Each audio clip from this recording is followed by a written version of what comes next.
soirée sur France 2.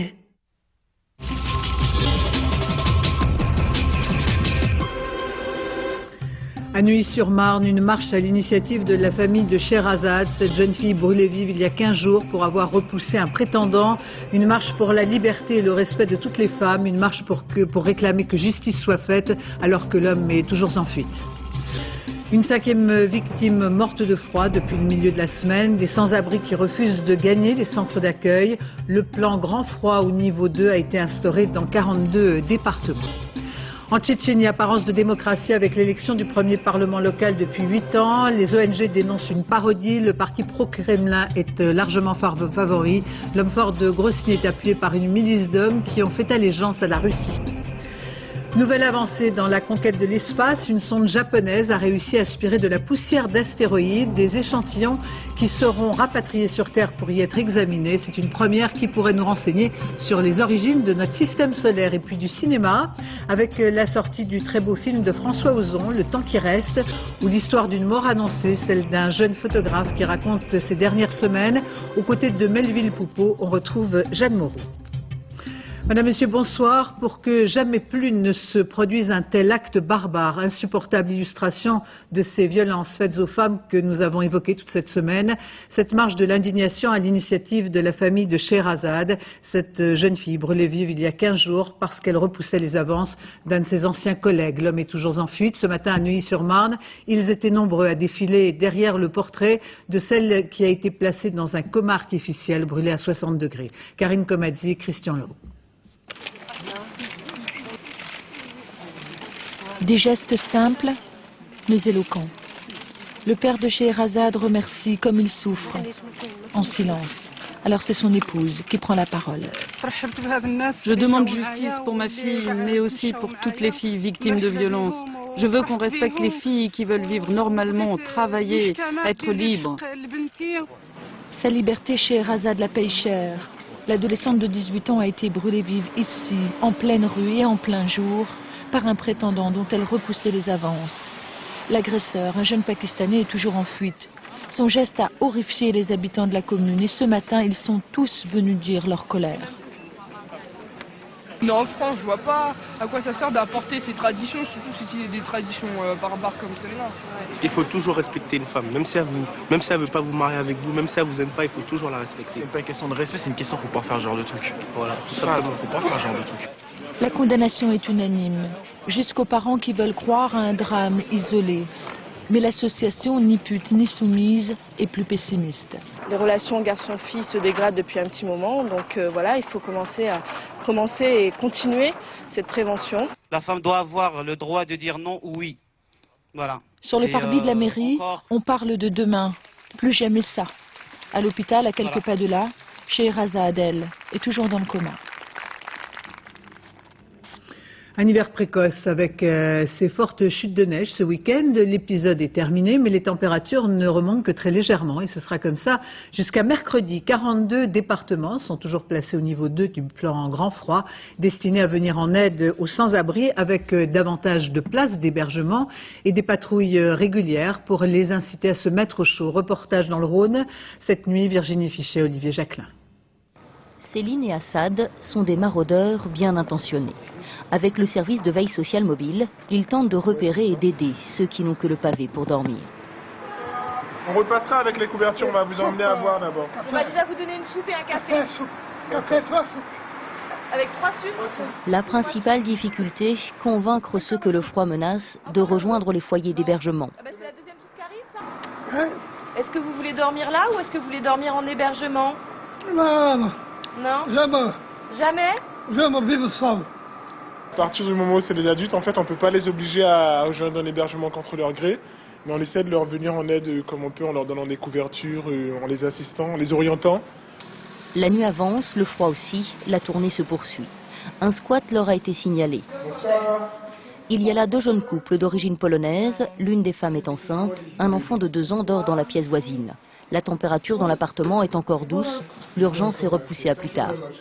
Apparemment, il n'y a pas de danger avéré pour le bébé, donc pour l'instant, c'est bon. Donc c'est vrai que l'équipe de jour pourra prendre contact avec l'assistante sociale de la MDR pour voir le suivi qui est fait avec cette famille. Et nous, éventuellement, si le besoin en est, on repassera quand il fera un peu plus froid pour leur proposer à une solution d'hébergement.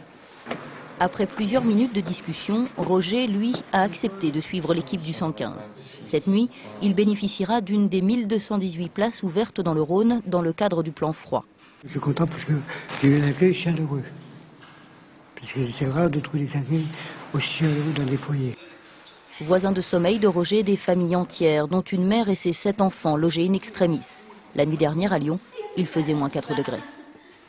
Et le froid fait une 5e victime depuis jeudi dernier, un homme d'une 60aine d'années qui refusait de s'abriter dans les lieux d'hébergement de la région malgré la chute des températures. Un drame qui se répète car les sans-abri, trop souvent on l'a vu, se mettent en danger pour éviter d'être placés dans des centres d'accueil et rien ni personne ne peut les y contraindre que la persuasion. Frédéric Vian, Dominique Mas. C'est une allée bordée de garages dans le centre de Calais, derrière une barre d'immeubles. Une allée où depuis plus de 10 ans vivait un homme, Michel Pollard, qui avait eu 60 ans cette année. Dans ce garage, il avait rassemblé quelques meubles et ses affaires. Un endroit qu'il avait refusé de quitter il y a quelques semaines, après un incendie qui emporta la toiture et dont on ignore encore l'origine. Hier après-midi, des voisins le découvrent inanimé et préviennent les secours. Presque tous le connaissaient, au moins de vue.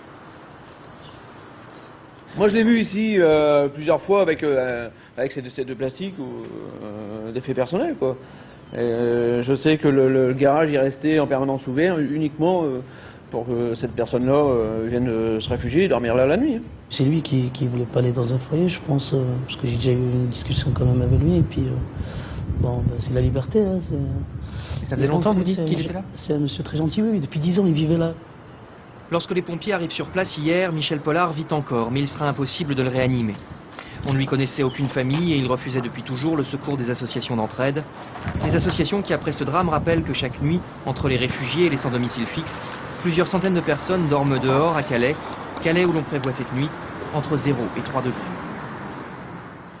L'Europe et les pays du pourtour méditerranéen se sont donné rendez-vous à Barcelone pour le premier sommet Euromed avec 2 dossiers délicats sur la table, le terrorisme et l'immigration. Quelques défections de taille, le président égyptien, le président algérien Abdelaziz Bouteflika hospitalisé à Paris, puis d'autres chefs d'État arabes. Jacques Chirac lui est arrivé cet après-midi à Barcelone où se déroulait une manifestation contre le sommet dans une ambiance plutôt festive, des milliers de personnes dans les rues de la ville avec des revendications très diverses, des altermondialistes, des militants écologistes et des associations demandant la régularisation des sans-papiers.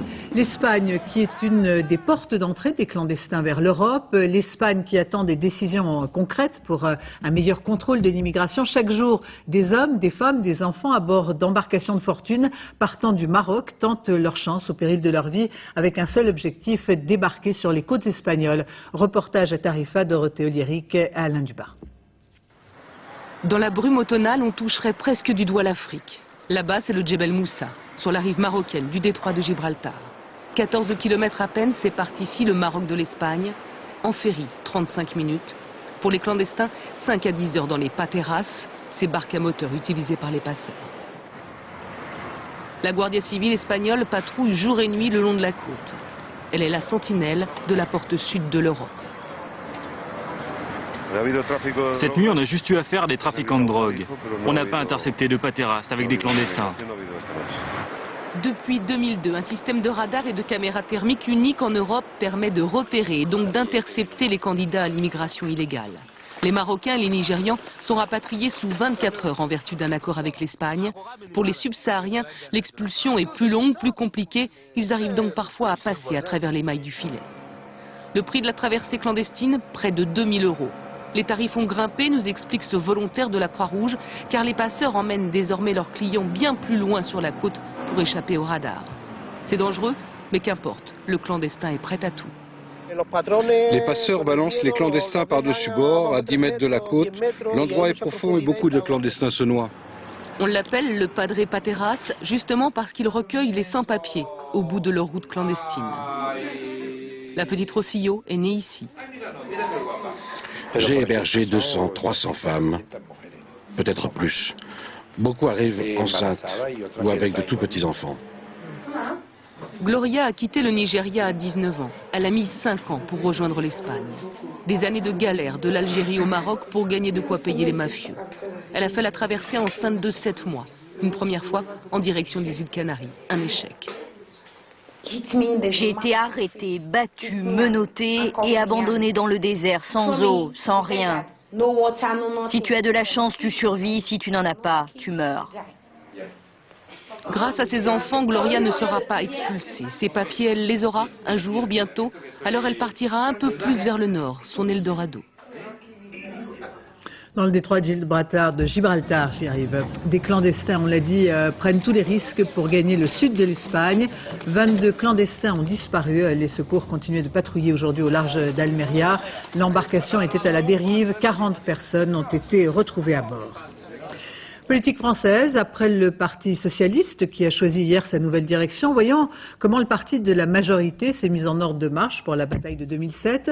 À la tête de l'UMP depuis un an, presque jour pour jour, Nicolas Sarkozy qui se félicite d'avoir multiplié les adhésions et grossi les troupes du parti. Une machine bien huilée. Alix Bouillaguet.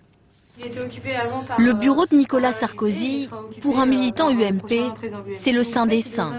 Ce bureau est vraiment tel qu'il est au quotidien, c'est-à-dire les livres que lit Nicolas Sarkozy, sa décoration personnelle, avec, il adore les petits animaux, il a ses photos, il y a encore la télévision d'Alain Juppé. C'était le week-end dernier, au cours des journées portes ouvertes à l'UMP. Aucun autre parti aujourd'hui ne s'identifie autant à son chef, dont le sacre il y a un an affichait clairement la couleur. J'ai appris qu'il y a beaucoup d'épreuves sur la route de celui qui a un grand dessein.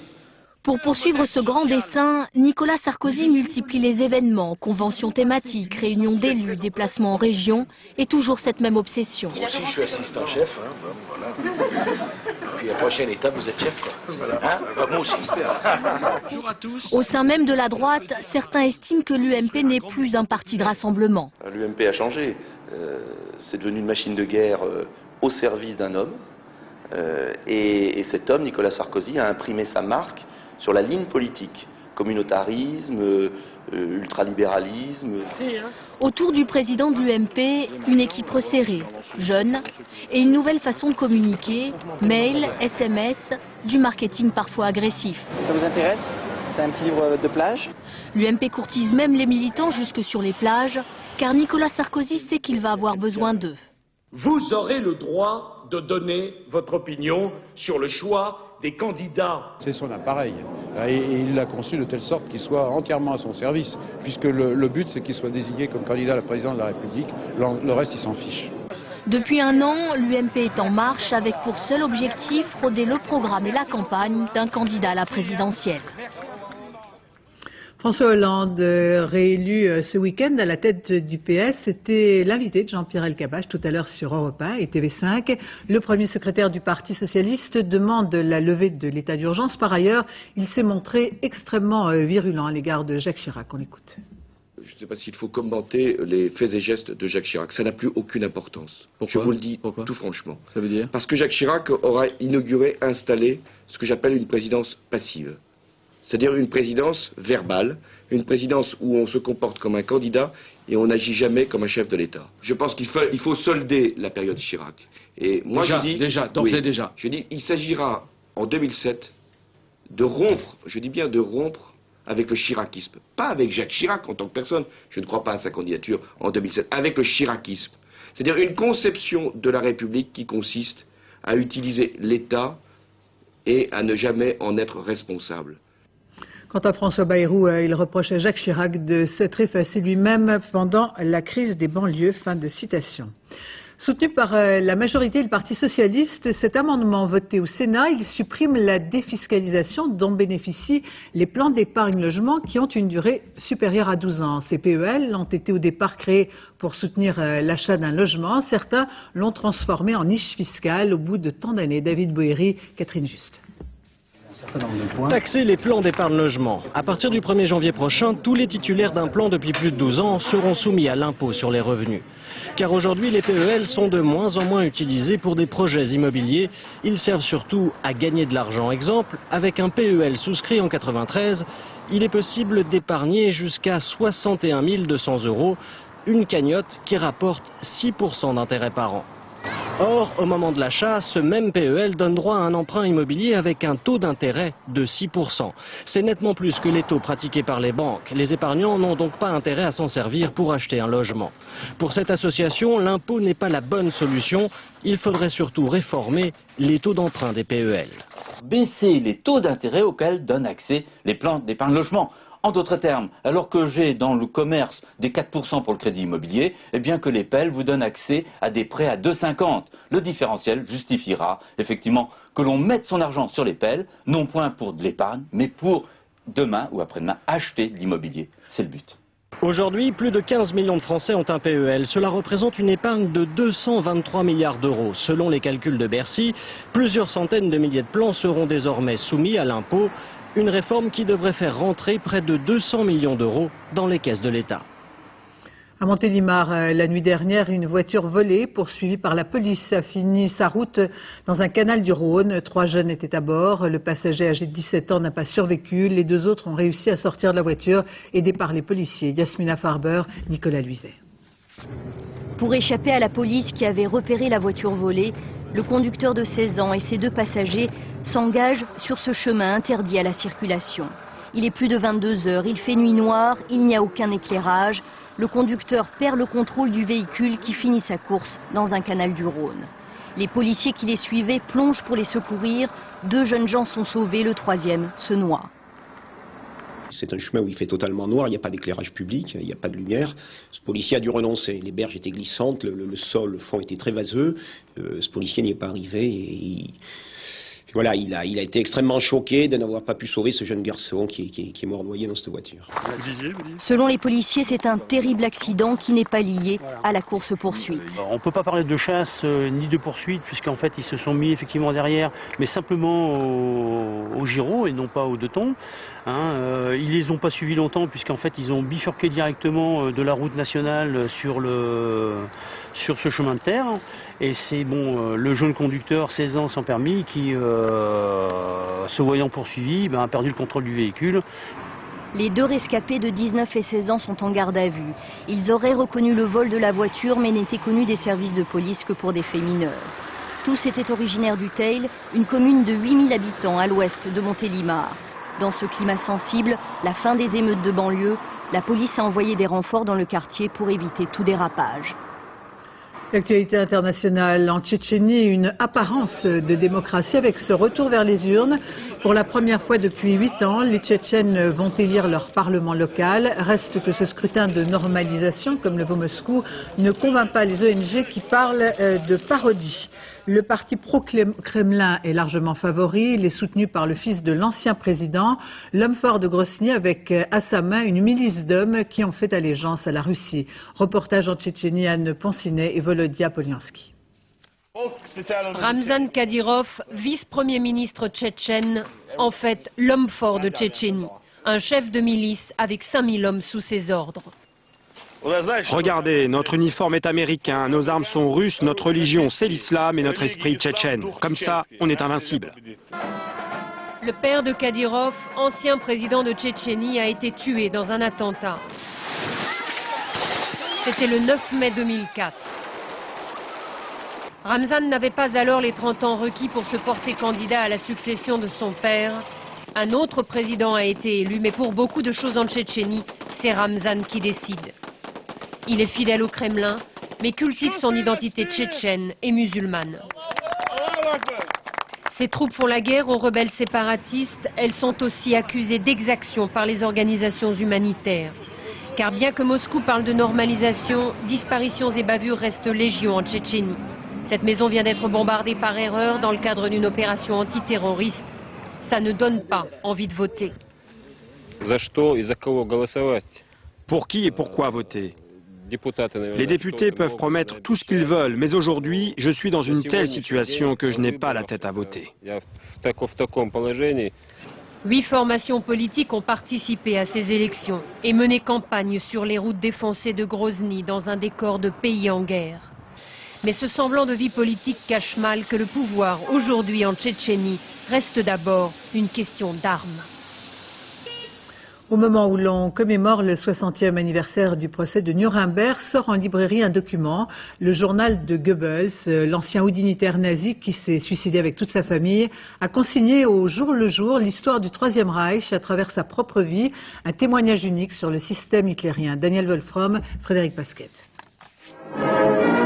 Sur ce premier film de propagande nazie réalisé en couleur, un de ces innombrables meetings communs à toute l'Allemagne, Joseph Goebbels figure juste derrière son maître Adolf Hitler, son double dirait-on, et c'est exact. Surtout quand les affaires tournent mal, quand après Stalingrad, il décrète la mobilisation de tous, la guerre totale. Seid ihr entschlossen, dem Führer in der Erkämpfung des Sieges. Et tout ceci n'est pas nouveau, mais savait-on que Joseph Goebbels, intellectuel raté, devenu ministre de la propagande du Reich, tenait un journal quotidien, 23 tomes dans l'édition allemande. Les 2 dernières années de sa vie sont traduites en français en un seul volume.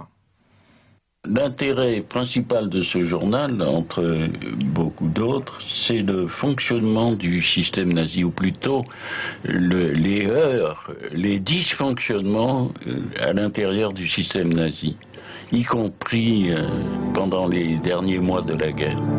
Au crépuscule du Troisième Reich, Goebbels retrouve dans son journal les accents populistes de sa jeunesse. Comme Hitler, il pense que seul le peuple est porteur d'avenir. Les élites, elles, sont un frein à la victoire. Et là, surprise, un modèle de tyran leur vient à l'esprit qui transparaît dans ses lignes. Paradoxalement, à travers en fait le journal, Staline apparaît à la fois comme le grand adversaire pour Hitler et pour Goebbels, et en même temps un adversaire qu'il juge à leur mesure parce qu'il a réussi à éliminer toute opposition au sein de sa société, ce que Hitler et Goebbels aimeraient faire, notamment au sein de l'armée. 10 jours avant son suicide et celui de sa famille dans le bunker d'Hitler, Goebbels, inlassable, tient encore son journal. Le produit des ventes de la traduction française sera intégralement reversé à la Fondation pour la mémoire de la Shoah. En Chine, l'eau courante a été rétablie à Harbin après 5 jours de coupure provoquée par une importante pollution au benzène. Et c'est le gouverneur de la province qui a été le premier à boire de l'eau pour démontrer qu'elle était sans danger. Un geste symbolique alors que la nappe de benzène progresse vers la frontière russe. Victime de sa croissance économique, la Chine fait face aussi dans ses grandes villes à une pollution redoutable et Pékin se place en tête des mégapoles les plus coupables du réchauffement climatique de la planète. Près des Jeux Olympiques, Pékin tente de s'intéresser à l'environnement. Philippe Rochaud, Sylvain Giaume. Un horizon toujours voilé. La ville de Pékin n'en finit pas d'émettre ce gaz carbonique à effet de serre qui fait de la capitale olympique un site important du réchauffement de la planète. Responsable le charbon, 25 millions de tonnes pour alimenter les centrales électriques et les usines. Pékin va en déplacer 200 avant les JO et réduire de 30% sa consommation de charbon. Pékin est peut-être la ville la plus polluée du monde, mais elle n'est pas toute seule. Pékin change et ça va de mieux en mieux. La pollution au charbon est en diminution, mais pas la pollution automobile. La ville prétend imposer aux véhicules des normes européennes de protection de l'environnement. Mais il se vend ici 1 millier de voitures par jour. Seul élément positif, l'aménagement d'une trentaine de stations de contrôle pour mieux cerner la pollution. Nous avons réussi à contrôler le développement de la pollution, mais nous n'atteignons pas encore les normes internationales. Pékin réduit déjà la consommation de charbon pour le chauffage domestique dans les nouveaux logements, comme à la Cité du Soleil, où 2000 appartements ont été aménagés avec les conseils de l'Agence française de la maîtrise de l'énergie. Double vitrage, meilleur isolement, meilleure exposition, comme chez la famille Li. Cuisine et chauffage au gaz, donc moins de pollution au charbon, du jamais vu en Chine. Monsieur Li se félicite de voir qu'en hiver, il utilise très peu les radiateurs et qu'en été, il fait rarement fonctionner le climatiseur. Avec un surcoût à la construction extrêmement faible de l'ordre de 7%, on arrive à des économies d'énergie de 50%. Et ces économies d'énergie, c'est autant de tonnes de charbon en moins utilisées pour chauffer les bâtiments. Mais pour l'heure, les efforts entrepris sont régulièrement anéantis par le bond en avant de l'industrie et un parc automobile qui atteindra 3 millions de véhicules en 2008. À moins de 1000 jours des Jeux Olympiques, Pékin détient toujours des records en matière d'émissions de gaz à effet de serre. Et ceci nous amène à Montréal où se réuniront à partir de demain les principaux spécialistes du climat et bien sûr le réchauffement climatique sera au programme. Il est urgent d'agir dès aujourd'hui si l'on veut éviter la multiplication des cyclones et des vagues de sécheresse. Les scientifiques tirent la sonnette d'alarme. Nicolas Châteauneuf, Yann Moine. Des vents de 230 km/h, des pluies torrentielles, l'année 2005 restera dans les annales de la météo comme celle des cyclones les plus puissants jamais mesurés. Avec Katrina, Rita et Vilma, tous les records ont été battus. Faut-il y voir un effet du réchauffement climatique? Les scientifiques sont prudents. Leurs simulations montrent que les cyclones ne seront pas forcément plus nombreux dans le futur, mais qu'ils seront certainement plus puissants.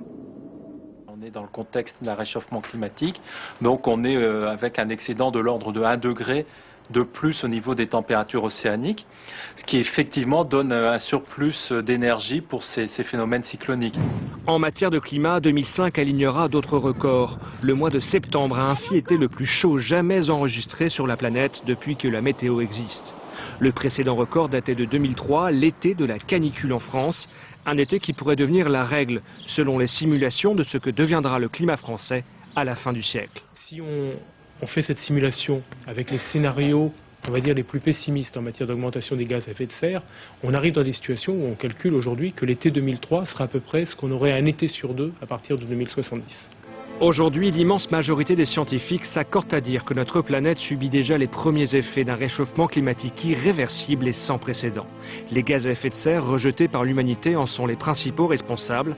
Réduire leur émission est donc urgent, car selon notre comportement, le réchauffement pourrait varier de 1 à près de 6 degrés d'ici la fin du siècle. Médecine avec aujourd'hui la journée nationale de la trisomie 21, le premier handicap mental en France. L'objectif des associations et des familles est d'aider de jeunes adultes à devenir autonomes, comme ici en Gironde. Reportage Florence Bouquilla, Virginie Travers. Magali a 32 ans. Dans cet appartement, elle fait l'apprentissage de l'indépendance en prévision du jour où ses parents ne pourront plus la prendre en charge. Préparer le café est l'une des nombreuses tâches qu'elle apprend à maîtriser avec l'aide de Sonia, son éducatrice. Donc il faudra bien penser à éteindre le petit bouton et après à débrancher la cafetière quand le café sera fini. Les fiches là, Magali, sur lesquelles il y a des consignes écrites, ça vous sert à quoi? C'est pour nettoyer l'appartement, après chaque repas, faire la vaisselle et balayer. L'association qui l'encadre lui a trouvé un travail. Chaque matin, Magali se rend à l'école Saint-Gabriel. Elle est aide maternelle, 30 heures par semaine. Je fais surveiller les cours. Et après, il y a copier les enfants, les petits. Surveiller la sieste. Pendant que Magali gère son quotidien, François, 21 ans, fait ses achats de Noël, accompagné à son tour de Sonia. Il a un budget précis à respecter. Vous avez combien d'argent? D'accord, ok. Dans cette boutique, chaque objet coûte 2 €. Vous en avez combien? 6. 6. Et si vous en prenez 6, ça fera combien d'euros? 12 €. D'accord. Pour François, ceci est un exercice. Bientôt, il devra faire ses courses tout seul. Les commerçants vont lui rendre la bonne monnaie. Il est très fort en mathématiques, donc pour ça, il n'y a pas de problème. Pour Magali, c'est bientôt la fin de la journée. Dans la cour, à sa façon, elle essaie de faire régner l'ordre. Dans un an, Magali devrait habiter seule dans un studio. L'association espère qu'une quinzaine d'autres jeunes adultes trisomiques suivront la même voie. Ce n'est pas de la science-fiction, mais ça y ressemble. Imaginez qu'une sonde japonaise a réussi à aspirer de la poussière d'astéroïdes, des échantillons qui seront rapatriés sur Terre pour y être examinés. Une première dans l'histoire de la conquête spatiale. Marie-Pierre Samitier.